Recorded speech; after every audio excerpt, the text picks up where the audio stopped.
ছোটবেলায় স্কুলে যেভাবে আম খেতাম। কি রে বর্ষা, তুই আজকে কি টিফিন নিয়ে এসেছিস? কি সুন্দর গন্ধ আমটার। সারা বছরে এই একটা সিজনেই আম পাওয়া যায়। আমি তো একদম ভরে ভরে আম খাই। আম নিয়ে এসেছিস? এই দেখ, আমিও আম নিয়ে এসেছি। আম নিয়ে এসেছি, আর এই দেখ ল্যাংচা নিয়ে এসেছি। আম খেতে তো দারুণ লাগে। কি মিষ্টি।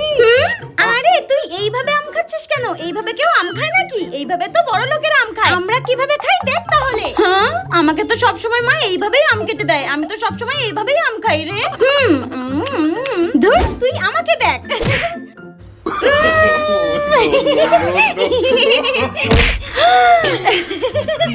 কি অদ্ভুত লাগছে। আমার দাঁতটা কেমন বল। তোকে কি ফানি লাগছে দেখতে। দাঁড়া দাঁড়া, আমটা খেয়ে নি। দাঁড়া, আগে আমার আমগুলো খেয়ে নি, তারপর তোর আমগুলো এইভাবে খাবো। দাঁড়া দাঁড়া।